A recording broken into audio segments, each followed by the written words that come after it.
น้องสาวทำจ่าเคมาไหลสวยอุ้ยหน้าเขียวกับเจฮะไปต่อหน้าแดงเต็มคาราเบล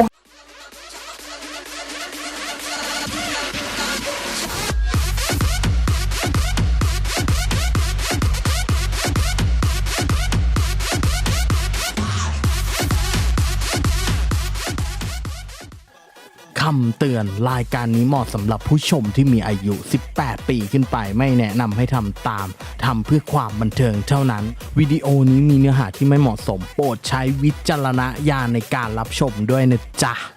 สวัสดีครับวันนี้อยู่กับผมบังตอสแตกยับเองนะครับวันนี้เราอยู่เกมสาวถ้ำนั่นเองนะฮะขุมซ้ำแผ่นแอดเทคนะฮะ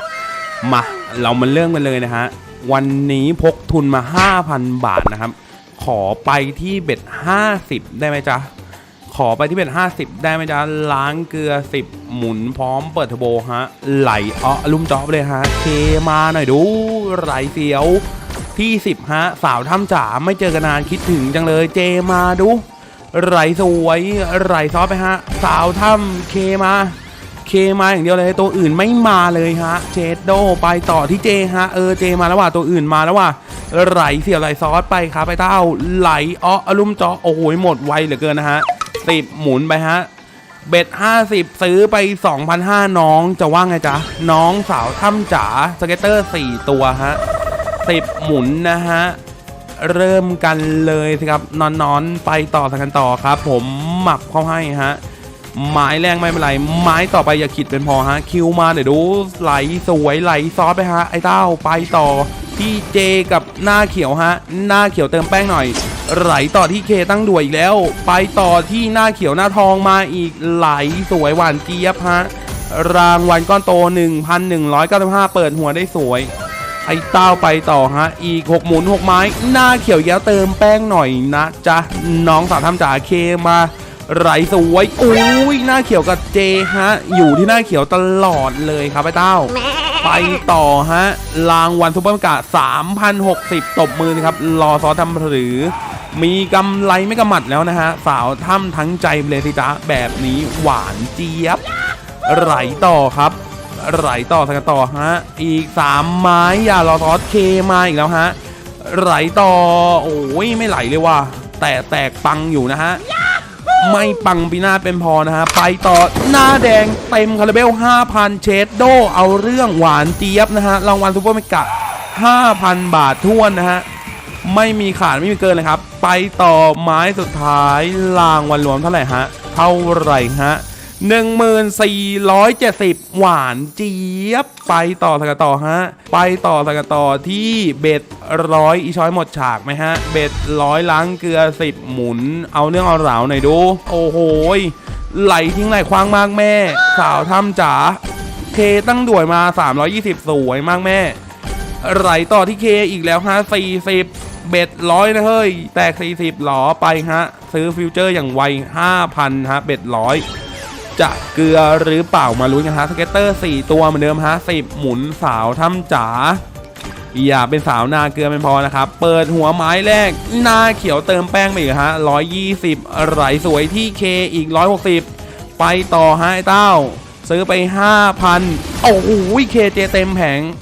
690ต่อด้วยหน้าเขียวอีก960เชดโดเอาเรื่องวายเชื่อมอีก 1,300 ไปต่อเจมาอีก1,440ไหลสวยที่เอเชดโดเอาเรื่องไม้นี้ 5,230 มีกำไรไม่กำหมัดแล้วฮะมีกำไรไม่กำหมัดแล้วฮะไปต่อฮะกำไรล้วนๆนะฮะต่อไปไม้ต่อไปกำไรล้วนๆต่อด้วยเจฮะ160มาต่อหน่อยดูมาหน่อยดูไหลต่อที่10ฮะอีก90ไหลเสียวไหลซอสไปฮะไอ้เต้าสภาพหน้าน้ำเงินมาอีก 3,600 เอาเรื่องจัดโอ้ยนาโมอีก 1,900 เชดโดต่อด้วยเคอีก 1,120 รางวัลซุปเปอร์มาร์เก็ตฮะ 1,490 อีก1ไม้1หมุนหมับเขาให้ที่10ฮะ 2,560 ไหลเสียวไหลซอสไปเลยจ้าพี่จ๋า 2,560 เชดโดเอาเรื่องเอาราวนะฮะเอาเรื่องเอาราวสะบัดต่อด้วยหน้าเขียว 2,039 ไปต่อทางกันต่อฮะแบบนี้รางวัลก็โตมา รางวัลรวมทั้งหมดเท่าไหร่ฮะรางวัลรวมทั้งหมดเท่าไหร่ฮะเป็น121,150 หวานเจี๊ยบครับผมเบ็ด100เฉิดฉายมากแม่ไปกันต่อไหมไปกันต่อไหมจะไปกันต่อไหมจะไปกันต่อไหม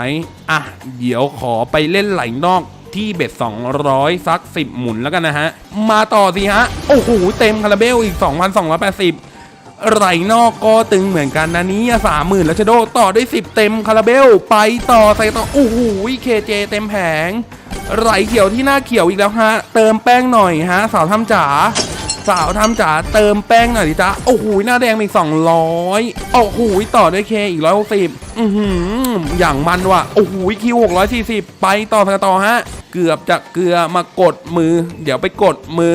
อเบ็ด400ฮะแม็กเบ็ดไปเลยฮะกดมือเบ็ด400ปังไหมหมับเข้าให้720ไรต่อโอ้โหหน้าม่วงมีสเก็ตเตอร์1ตัวมาให้พี่บังไหมจะมาให้พี่บังนะฮะสเก็ตเตอร์ของฟรีไม่มาอีกเชโดไปต่อเอาอีกหน่อยดูกดปีกโอ้โหเจมาต่อด้วยอะไรฮะโอ้โหคิวมาสวยมากแม่ไหลสวยโอ้โหหน้าน้ำเงินมีอีก120เชโดเบ็ด400นะแต่แค่นี้โอ้โหเหมือนจะเกลือหรือเปล่าสาวถ้ำจ๋าโอ้โหมาหน่อยดูโอ้โหเหลือ30,000แล้วว่าไงพอก่อนไหมเจมาอีก400สวย